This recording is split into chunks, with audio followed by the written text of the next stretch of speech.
नमस्कार, आप देख रहे हैं इंडिया वॉइस और मैं हूं आपके साथ श्रुति अंगद। बुलेटिन करेंगे शुरुआत। प्रधानमंत्री मोदी ने सोमवार को पानीपत में एलआईसी की बीमा सखी योजना का उद्घाटन किया। उन्होंने इसे महिला सशक्तिकरण की दिशा में महत्वपूर्ण कदम बताया। यहां पीएम मोदी ने खासतौर पर कहा कि हरियाणा ने एक है तो सेफ है के नारे को जिस तरह अपनाया है वह वाकई काबिले तारीफ है। उन्होंने इसे देश के लिए एक उदाहरण भी बताया। प्रधानमंत्री मोदी ने क्या कुछ कहा, सुनिए। चुनाव के दौरान आप सभी माताओं बहनों ने नारा दिया था, महारा हरियाणा, नॉन स्टॉप हरियाणा। उस नारे को हम सभी ने अपना संकल्प बना दिया है।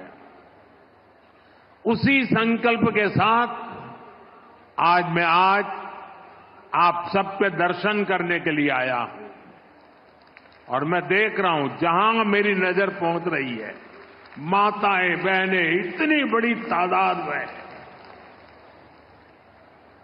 साथियों, अब यहां देश की बहनों बेटियों को रोजगार देने वाली बीमा सखी योजना की शुरुआत की गई है। बेटियों को अभी यहां बीमा सखी के प्रमाण पत्र दिए गए हैं। मैं देश की सभी बहनों को बहुत बहुत बधाई देता हूं। साथियों, कुछ साल पहले मुझे यहां पानीपत से बेटी बचाओ बेटी पढ़ाओ अभियान शुरू करने का सौभाग्य मिला था। इसका सकारात्मक प्रभाव हरियाणा के साथ साथ पूरे देश में हुआ। अकेले हरियाणा में ही बीते दशक में हजारों बेटियों का जीवन बचा है। अब 10 साल बाद इसी पानीपत की धरती से बहनों बेटियों के लिए बीमा सखी योजना का शुभारंभ हुआ है। यानी हमारा पानीपत एक प्रकार से नारी शक्ति की प्रतीक भूमि बन गया है। कि जनधन योजना से 30 करोड़ से ज्यादा बहनों बेटियों के बैंक खाते खुले। क्या आपने कभी सोचा है अगर ये जनधन बैंक खाते ना होते तो क्या होता? जनधन बैंक खाते ना होते तो गैस सब्सिडी के पैसे सीधे आपके खाते में न आते, कोरोना के समय मिलने वाली मदद न मिली होती, किसान कल्याण निधि के पैसे महिलाओं के खाते में जमा न हो पाते, बेटियों को ज्यादा ब्याज देने वाली सुकन्या समृद्धि योजना का लाभ मिलना मुश्किल होता, अपना घर बनाने के लिए पैसे बेटियों के खाते में सीधे ट्रांसफर न होते, रेहड़ी पटरी लगाने वाली बहनों के लिए बैंक के दरवाजे बंद ही रहते और मुद्रा योजना से करोड़ों बहनों को बिना गारंटी का लोन भी मिलना मुश्किल होता। महिलाओं के पास अपने बैंक खाते थे, इसलिए वो मुद्रा लोन ले पाई, पहली बार अपने मन का काम शुरू कर पाई।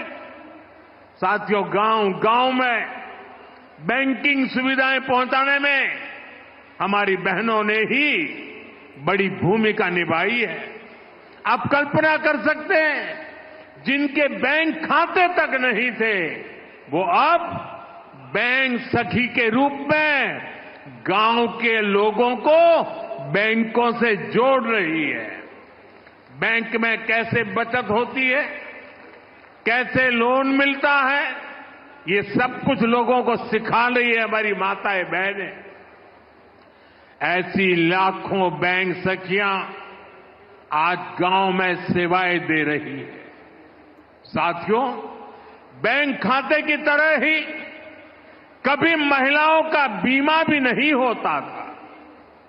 आज लाखों बेटियां उनको बीमा एजेंट, बीमा सखी बनाने का अभियान शुरू हो रहा है। यानी जिस सेवा का लाभ पाने से कभी वो वंचित रही, आज उसी सेवा से दूसरे लोगों को जोड़ने का जिम्मा उन्हें दिया जा रहा। तो वहीं उत्तर प्रदेश पंचायती राज्य मंत्री ओम प्रकाश राजभर से इंडिया वॉइस संवाददाता निखिल रस्तोगी ने खास बातचीत की, जिसमें उन्होंने क्या कुछ कहा, सुनिए। और देश के पंचायती राज्य मंत्री ओम प्रकाश राजभर जी हमारे साथ है। सर, इंडिया गठबंधन में लगातार दरार पड़ती जा रही, लेकिन बाहर से वो कह रहे कोई दरार नहीं है।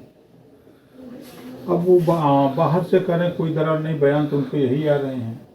जब ये जीतते हैं तो जय जयकार करते हैं, हारते हैं तो फिर आपस में लड़ाई करते हैं। 2027 के लिए कह रहे हैं कि अब की बार हम पूरी सरकार अपनी जद्दोजहद में बना ही लेंगे और बीजेपी इस बार हार जाएगी। तो 9 सीटें जीत रहे थे वहीं हाल में, इसको सेमीफाइनल बता रहे थे और हालत क्या हुई। अगर इसी को सेमीफाइनल बता रहे थे तो 27 का फाइनल भी समझ लें, इसी को जोड़ घटा लें कितना सीट मिलेगी। एक आखिरी सवाल है कि संभल की घटना को लेके आज 9 तारीख हो चुकी है, वो कह रहे हैं कि हमको संभल जाना है, चाहे सपा की बात करें चाहे कांग्रेस की बात करें। आखिर क्यों उनको वहां जाने नहीं दिया जा रहा है? वो मुस्लिम वोटों को लेकर के लोगों में होड़ मची है कि हम जा करके मुसलमानों के वोट ले लें। कांग्रेस सोच रही हम ले लें, सपा सोच रही हम ले लें, बसपा सोच रही हम ले लें, और वहाँ कोई बात नहीं है। जाने का मात्र उद्देश्य उन लोगों के है। तो हमारे साथ बातचीत करने के लिए ओम प्रकाश राजभर जी जिन्होंने बताया कि राजनीति केवल संभल पे हो रही है। राजधानी लखनऊ से निखिल। वहीं लखनऊ से बड़ी खबर सामने आ रही है। महाकुंभ को लेकर तैयारियों के संबंध में ये बैठक, स्वास्थ्य विभाग की तैयारियों के संबंध में बैठक होगी। 11:45 पर एनएक्सी भवन में बड़ी बैठक होनी है। स्वास्थ्य विभाग की वर्चुअल बैठक का आयोजन किया गया है। तो महाकुंभ को लेकर तैयारियां तेज हो गई है। स्वास्थ्य विभाग की तरफ से भी तमाम तैयारियां की जा रही है और इसको लेकर अब बैठक की जाएगी। स्वास्थ्य विभाग की ये बैठक 11:45 पर की जाएगी। तो स्वास्थ्य विभाग की तैयारियों के संबंध में ये बैठक की जाएगी। महाकुंभ में किस तरीके से स्वास्थ्य विभाग सतर्क रहेगा और किस तरीके से लोगों को सुविधा मुहैया कराई जाएगी, इसको लेकर आज ये बैठक होनी है। बैठक में कई आला अधिकारी स्वास्थ्य विभाग के शामिल हो सकते हैं। तो आज महाकुंभ की तैयारियों को लेकर स्वास्थ्य विभाग बैठक करता हुआ नजर आएगा। महाकुंभ की तैयारियां अब अंतिम चरण में है। 13 दिसंबर को प्रधानमंत्री मोदी यहां पर दौरे पर होंगे और उससे पहले तमाम तैयारियां की जा चुकी है। महाकुंभ को लेकर आज एनएक्सी भवन में बैठक होगी। स्वास्थ्य विभाग की ये बैठक होनी है। स्वास्थ्य विभाग के आला अधिकारी इस बैठक में शामिल होंगे। महाकुंभ 2025 को लेकर तमाम तैयारियां की जा रही है। 40 करोड़ से ज्यादा श्रद्धालु इस महाकुंभ में आएंगे। महाकुंभ मेले में भाग लेने के लिए आएंगे, गंगा स्नान करते हुए नजर आएंगे, जिसको लेकर ये तमाम बैठकें की जा रही है, तमाम तैयारियां की जा रही है। स्वास्थ्य विभाग भी वर्चुअल बैठक करता हुआ नजर आएगा। 11:45 पर ये बैठक की जाएगी। स्वास्थ्य विभाग अपनी तैयारियों का जायजा लेगा। किस तरीके से श्रद्धालुओं को स्वास्थ्य विभाग सुविधा मुहैया करा सकता है, इसको लेकर बैठक की जाएगी। तो आज स्वास्थ्य विभाग की ये बैठक होनी है। महाकुंभ को लेकर की तैयारियों को लेकर आज स्वास्थ्य विभाग की ये बैठक है, जायजा लेता हुआ नजर आएगा। 11:45 पर एनएक्सी भवन में ये बैठक होगी। स्वास्थ्य विभाग के आला अधिकारी भी इस बैठक में शामिल होंगे। तो 2025 महाकुंभ को लेकर तमाम तैयारियां की जा चुकी है। अंतिम चरण में ये तैयारियां हैं जो अभी आपको दिख सकती है। 13 दिसंबर प्रधानमंत्री मोदी महाकुंभ संगम नगरी पहुंचेंगे, महाकुंभ की तैयारियों का जायजा लेंगे, साथ ही साथ साधु संतों से बातचीत करते हुए नजर आएंगे, लोगों से बातचीत करते हुए नजर आएंगे। और ऐसे में महाकुंभ की तैयारियां तेज है। दूसरी तरफ स्वास्थ्य विभाग भी अपनी तैयारियों का जायजा लेता हुआ नजर आएगा। स्वास्थ्य विभाग की तरफ से सेंट्रल हॉस्पिटल का भी निर्माण कराया जा रहा है, जहां पर 10 बेडों का आईसीयू भी तैयार किया जा रहा है। तो श्रद्धालु कोई भी इस तरीके की इमरजेंसी ना आए, इसको लेकर स्वास्थ्य विभाग भी सतर्क है और तमाम तैयारियां स्वास्थ्य विभाग की तरफ से की जा रही है। 11:45 पर एनएक्सी भवन में ये बैठक होनी है। स्वास्थ्य विभाग की ये बैठक, जिसमें स्वास्थ्य विभाग के आला अधिकारी भी मौजूद होंगे। ये बैठक महाकुंभ की तैयारियों को लेकर की जा रही है। इमरजेंसी सिचुएशन में किस तरीके से परिस्थिति को काबू में लाया जा सके, लोगों को आराम दिया जा सके, श्रद्धालुओं को सुविधा दी जा सके, इसको लेकर स्वास्थ्य विभाग लगातार जायजा लेता हुआ नजर आ रहा है, तैयारियां करता हुआ नजर आ रहा है। हमारे साथ हमारे सहयोगी शोएब रिजवी हमारे साथ जुड़ चुके हैं ज्यादा जानकारी के साथ।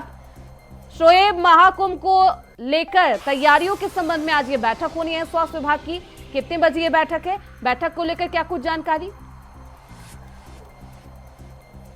देखिए, कुंभ अपनी तैयारियां, जो कुंभ का आयोजन होना है 2025 का, उसको लेकर के अलग अलग विभाग अपनी तैयारियां कर रहा है। इसी कड़ी में स्वास्थ्य विभाग भी तैयारियां कर रहा है। स्वास्थ्य विभाग भी अपनी लगातार जो बैठकें हैं वो कर रहा है। उसके साथ साथ जो दिशा निर्देश हैं वो दे रहा है ताकि बेहतर व्यवस्थाएं की जाए, जो कि जो ये पूरा तंबुओं का शहर बसता है वहाँ पर स्वास्थ्य सेवाएं हैं वो बेहतर तरीके से संचालित हो सके, लोगों की समस्याओं का निदान हो सके। और इसीलिए हाईटेक तरीके के ये जो स्वास्थ्य सेवाएं हैं वो कुंभ में अवेलेबल रहेंगी, चाहे वो मरीजों को एडमिट करने की बात हो, उनको बेहतर ट्रीटमेंट देने की बात हो, और उसी सब पर की रूपरेखा को तय करने के लिए और बेहतर व्यवस्था संचालित करने के लिए अधिकारियों के साथ बैठकों का सिलसिला भी चल रहा है। उसी कड़ी में ये बैठक हो रही है। हालांकि इससे पहले भी स्वास्थ्य विभाग अपनी तमाम तैयारियों के लिए मंथन कर रहा है और इससे पूर्व भी इस तरह की व्यवस्थाएं रही हैं। इस बार की कुंभ में भी और बेहतर व्यवस्था और ज़्यादा बेड की कैपेसिटी वाले जो अस्पताल है वो कुंभ इलाके में मौजूद रहेंगे, ताकि अगर किसी को कोई मेडिकल ज़रूरत पड़ती है तो उसे वो सुविधाएँ दी जा सके। तो इस तरह से जो तैयारियाँ अपने अंतिम स्टेज पे है, क्योंकि मेले का जो समय है वो अब नज़दीक आ रहा है और ऐसे में उससे पहले ये सारी व्यवस्थाएँ सुचारू रूप से चालू हो जाएंगी। और इसीलिए अधिकारियों के मंथन और बैठकों का दौर भी जारी है। हालांकि इस बीच में तमाम जो वीआईपी मूवमेंट है वो भी हो रहे हैं। पिछले दिनों योगी आदित्यनाथ ने तमाम विभागों के अधिकारियों के साथ बैठक की थी, उसमें तमाम जो स्वास्थ्य से जुड़े अधिकारी थे उनकी भी मौजूदगी थी। अब 13 तारीख को प्रधानमंत्री मोदी खुद आ रहे हैं और इस कुंभ मेले के इस तरह से कह सकते शुरुआत की घोषणा करेंगे। इससे पहले गंगा पूजन करेंगे। तो इस बीच में इस तरह की जो व्यवस्थाएं हैं मेला क्षेत्र की वो पूरी हो जाए, इसको लेकर के न सिर्फ स्वास्थ्य विभाग बल्कि तमाम जो विभाग काम कर रहे हैं वो अपनी तैयारियों में तेजी ला रहे हैं और बैठकों के जरिए सुनिश्चित करने की कोशिश करें कि जो समय सीमा उस पर सारे काम पूरे कर लिए जाए। बिल्कुल, अब 2025 महाकुंभ को लेकर तमाम तैयारियां की जा रही है, कुछ ही दिनों में इसका आगाज भी होगा। लेकिन जो साधु संत होते हैं शोएब, उनकी उम्र सीमा काफी ज्यादा होती है, बुजुर्ग होते हैं, वरिष्ठ होते हैं, उनके लिए स्वास्थ्य विभाग किस तरीके की सुविधा मुहैया कराएगा? क्योंकि कहा जा रहा है कि स्पेशलिस्ट डॉक्टरों की भी तैनाती की जाएगी। देखिए, वहाँ पर बाकायदा एक अस्पताल बने होते हैं और उसके अलावा जो अलग अलग सेक्टर होते हैं वहाँ पे स्वास्थ्य टीमों की मौजूदगी रहती है। तो प्राइमरी स्टेज से लेकर के अगर कोई कॉम्प्लिकेशन होता है, कोई गंभीर समस्या होती है तो उसको बाकायदा वहीं पर जो अस्पताल बनाए उसमें एडमिट किया जाता है और अस्पताल में वो सारी सुविधाएं जो एक बड़े अस्पताल में होती है वो सारी चीज़ें मौजूद है। उसके स्पेशलिस्ट वहाँ पे मौजूद रहते हैं। तो किसी भी तरह की समस्या से, स्वास्थ्य संबंधी समस्या से निपटने के लिए बाकायदा 24 आवर्स जो अस्पताल सेवा है वो कुंभ क्षेत्र में काम करती है और उसमें जो डॉक्टरों का पूरा पैनल है वो वहाँ पे रहता है। तो इसलिए हर वर्ग, हर आयु और हर समस्या के निदान के लिए इन अस्पतालों में सुविधा रहती है। इसके अलावा क्योंकि मेला एक बहुत बड़े एरिया में बसा होता है तो अलग अलग सेक्टर में भी बाकायदा स्वास्थ्य सेवाएं होती है और अगर वहाँ पे उसका निदान नहीं होता तो इससे बाकायदा जो वहाँ पे बनाए हुए अस्पताल हैं वहाँ शिफ्ट किया जाता है। न सिर्फ एलियोपैथ बल्कि होम्योपैथ और आयुर्वेद परेड मैदान में भी सेंट्रल हॉस्पिटल का निर्माण कराया जा रहा है, बनाया जा रहा है, उसमें क्या कुछ सुविधा होने वाली है? साथ ही साथ उनके अलावा भी क्या हॉस्पिटल बनाया जा रहा है? बिल्कुल, निश्चित तौर पर न सिर्फ होम्योपैथ और आयुर्वेद के भी एक्सपर्ट और जो डॉक्टर हैं वो अलग अलग जगहों पर जो अस्पताल या मिनी अस्पताल बने होते हैं वहाँ पे मौजूद रहते हैं। तो वो तमाम सुविधाएं होती हैं और अलग अलग सेक्टर में भी इनकी व्यवस्थाएं रहती हैं। जो परेड में बना हुआ अस्पताल है वो बहुत ही हाईटेक और एक पूरा कई बेड की सुविधाओं से लैस हुआ अस्पताल होगा। तमाम एक्सपर्ट वहाँ पे होंगे, इसके अलावा भी अलग अलग क्षेत्रों में भी इस तरह की व्यवस्था रहती है। तो कह सकते हैं स्वास्थ्य सेवाएं अपना पूरा मेला क्षेत्र में काम करती है और उसके लिए उसकी तरफ से हर तरह की व्यवस्थाएं की जा रही है। ऐसे में क्योंकि महाकुंभ को लेकर तमाम तैयारियां स्वास्थ्य विभाग की तरफ से की जा रही है, शोएब सेना की भी तैनाती की जाएगी ताकि वो श्रद्धालुओं की मदद कर सके, स्वास्थ्य जो उनकी सुविधा है उसको मुहैया कराए सेना के जो जवान हैं वो भी उसके लिए तैनात किए जा सकेंगे। डॉक्टर तो होंगे ही, लेकिन सेना के जवान भी तैनात किए जाएंगे। देखिए, क्योंकि मेले का एक वीआईपी घाट का एरिया है, वो सेना के ही अंडर में आता है, वहाँ पर किले है, तो सेना भी इस पूरे मेले की निगरानी करता है। सुरक्षा कारणों से उसकी भी अपनी टीमें होती हैं, वो भी इस पे काम करती है, क्योंकि कुंभ के आयोजन में न सिर्फ केंद्र, उत्तर प्रदेश, इसके अलावा सेना, इन तमाम लोगों का योगदान होता है, इन तमाम लोगों की सहभागिता होती है। तो सेना भी अपना काम करती है। तो यानी कि सेना के जवान के साथ साथ डॉक्टर भी तैनात होंगे ताकि श्रद्धालु को किसी भी तरीके की कोई भी परेशानी ना हो। बहुत शुक्रिया शोएब आपका इन तमाम जानकारी। तो महाकुंभ को लेकर तमाम तैयारियां तेज हो गई है। स्वास्थ्य विभाग की आज बैठक होगी, तैयारियों के संबंध में ये बैठक होनी है। 11:45 पर यह बैठक होगी। स्वास्थ्य विभाग की वर्चुअल बैठक का आयोजन किया गया है जिसमें आला अधिकारी मौजूद होंगे। वहीं बांग्लादेश में अल्पसंख्यकों के खिलाफ हिंसा थमने का नाम नहीं ले रही। भारत के अलावा अमेरिका समेत कई पश्चिमी देश इस बात पर चिंता जता चुके हैं कि सोमवार को भारत के विदेश सचिव विक्रम मिस्री बांग्लादेश दौरे पर पहुंचे, जहां उन्होंने अपने काउंटर रिपोर्ट मोहम्मद जाशिमुद्दीन के सामने एक बार फिर हिंदुओं की सुरक्षा का मुद्दा उठाया। सोमवार को हुई बैठक में भारत ने बांग्लादेश में हिंदू समुदाय, मंदिरों और राजनयिक संपत्तियों पर हमले पर चिंता जताई है और पड़ोसी देश के साथ सकारात्मक, रचनात्मक और पारंपरिक रूप से लाभकारी संबंध बनाने पर जोर दिया। वहीं बांग्लादेश ने भारत को उसके आंतरिक मामले में दखल न देने की हिदायत दी है। भारत में चल रहे नकारात्मक अभियान को रोकने की मांग भी की। बैठक के बाद बांग्लादेश के विदेश सचिव ने कहा कि उन्हें उम्मीद है कि भारत में चल रहे नकारात्मक अभियान को रोकने में दिल्ली का सहयोग मिलेगा ताकि दोनों देशों के लोगों के बीच विश्वास का माहौल बने। उन्होंने इसके बाद भारत की चिंता पर कहा, किसी भी देश से हमारे आंतरिक मामलों में हस्तक्षेप करने की उम्मीद नहीं की जाती है।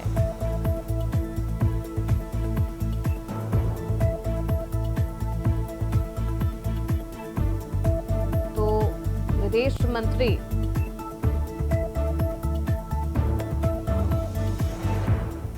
से मुलाकात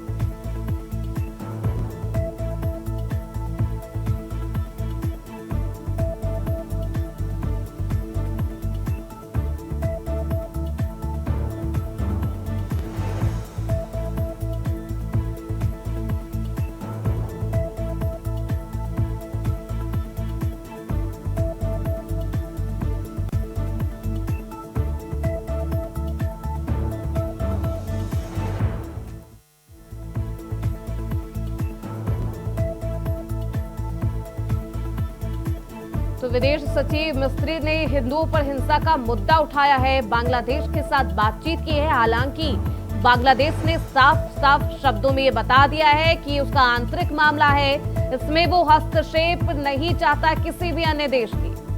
साथ ही साथ जिस तरीके का माहौल भारत में बांग्लादेश को लेकर बन रहा है उस पर काबू पाए भारत सरकार और सकारात्मक बातें फैलाए, क्योंकि इससे माहौल जो है वो खराब होगा, ये बांग्लादेश का कहना है। लेकिन भारत अब बेहद चिंतित है बांग्लादेश में जिस तरीके से हिंदुओं पर हिंसा की जा रही है, अल्पसंख्यकों पर हिंसा की जा रही है, उसके खिलाफ भारत बोलता हुआ नजर आ रहा है।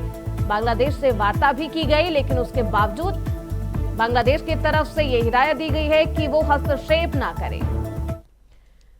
वहीं योगी सरकार सुरक्षा व्यवस्था को मजबूत करने के लिए एक अहम कदम उठाने जा रही है। इसके तहत प्रदेश में होमगार्डों की नई भर्ती को अंतिम रूप दिया गया है। उत्तर प्रदेश में बहुत जल्द 44,000 होमगार्डों की भर्ती होगी, जिसके लिए नियमावली को तैयार किया जा रहा है, अंतिम रूप दिया जा रहा है और इसमें कई अहम बदलाव भी किए जाएंगे। पहली बार लिखित परीक्षा का प्रावधान करने की तैयारी है। अभी तक होने वाली दौड़ को 2 किलोमीटर से बढ़ाकर 2.5 किलोमीटर करने की तैयारी कर रही है। तो 4000 से ज्यादा भर्तियां होंगी। तो इस खबर पर ज्यादा जानकारी के साथ हमारे सहयोगी मोहम्मद आसिफ लखनऊ से हमारे साथ जुड़ चुके हैं। आसिफ, युवाओं के लिए खुशखबरी है, योगी सरकार सुरक्षा व्यवस्था को मजबूत करने के लिए एक अहम कदम उठाने जा रही है। जी बिल्कुल, योगी सरकार सुरक्षा व्यवस्था को मजबूत बनाने के लिए एक अहम कदम उठा रही है और 44,000 होमगार्ड जल्दी कर दी जाएगी और भर्ती को लेकर नियमावली थी उसमें भी कुछ बदलाव योगी सरकार कर रही है। लिखित परीक्षा का प्रावधान होगा, पहली बार होमगार्ड की भर्ती को लेकर लिखित परीक्षा होगी। वहीं अगर दौड़ की बात करें तो 2 किलोमीटर से बढ़ाकर 2.5 किलोमीटर होमगार्ड भर्ती की दौड़ होगी और यह नियमावली बदलाव हो चुका है और उसको अंतिम रूप दिया जाना है। और जिस तरह से होमगार्ड के जवानों के साथ कानून व्यवस्था को दुरुस्त करने के लिए कंधे से कंधा मिलाकर चलते हैं, चाहे धार्मिक आयोजन हो या ट्रैफिक व्यवस्था संभालनी हो या फिर अपराधियों को पकड़ने में, तो होमगार्ड का एक अहम स्थान भी है और इसे देखते हुए योगी सरकार बड़ा कदम भी उठाने जा रही है। प्रदेश की बात करें तो प्रदेश में होमगार्डों की संख्या कम थी और यह प्रस्ताव जब योगी आदित्यनाथ के सामने आया तो योगी आदित्यनाथ ने होमगार्ड की भर्ती का जो है प्रक्रिया शुरू कर दिया है और माना जा रहा है कि जल्दी भर्ती प्रक्रिया संपन्न कराई जाएगी, परीक्षा भी होगी, दौड़ भी होगी।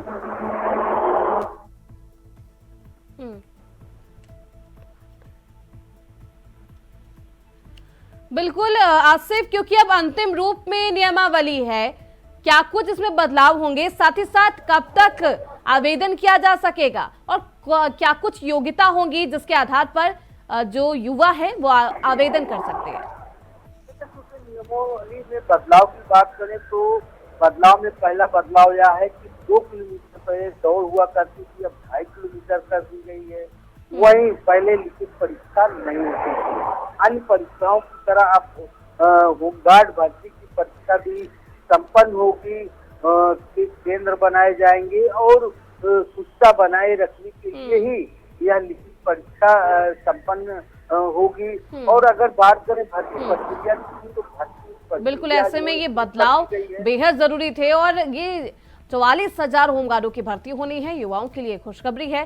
सरकारी नौकरी के साथ साथ सुरक्षा व्यवस्था भी एक बार फिर से सुदृढ़ होगा। योगी सरकार इस पर पहल करती हुई नजर आ रही है। बहुत शुक्रिया मोहम्मद आसिफ आपका इन तमाम जानकारियों के लिए। तो वो बहाली के लिए तैयार की जा रही है नई नियमावली, इसके अंदर कई बदलाव किए जाएंगे जो पहले कभी नहीं हुआ, यानी कि लिखित परीक्षा होगी, 2 किलोमीटर की दौड़ को 2.5 किलोमीटर की दौड़ में तब्दील किया जाएगा। ये बड़ा बदलाव किया जा रहा है। वहीं सिद्धार्थनगर जिले के हर कोने में फैला स्मगलरों का जाल बिछा हुआ है। बॉर्डर की सुरक्षा पर सवालिया निशान है। आखिर इतनी कड़ी सुरक्षा के बाद भी चाइनीज लहसुन कैसे पार हो रहे? तस्करों ने अंतर्राष्ट्रीय सीमा से 55 किलोमीटर दूर गांव में गोदाम बनाया है। बड़े पैमाने पर प्रतिबंधित चाइनीज लहसुन को रात के अंधेरे में तस्करी कर पिकअप आदि से गोदाम तक पहुंचाया जा रहा है। माल बाद में ट्रैक्टर ट्रॉली के माध्यम से सप्लाई होती है। स्थानीय बाजारों सहित प्राइवेट बसों के द्वारा बड़े शहरों में सप्लाई की जाती है। सूत्रों की माने तो प्रतिबंधित लहसुन के बीच मादक पदार्थों की भी स्मगलिंग की जा रही है। जिले में स्मगलर एक बार फिर से सक्रिय नजर आ रहे हैं।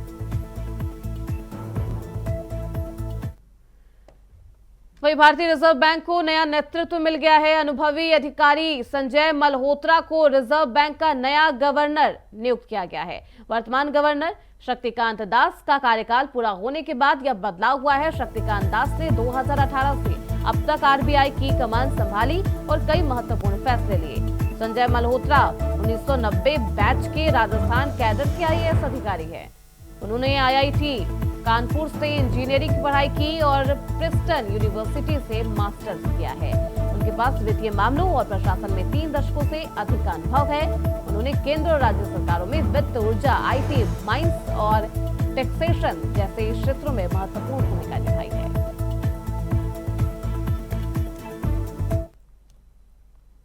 फिलहाल इसी के साथ इस बुलेटिन में बस इतना ही। देखते रहिए इंडिया वॉइस।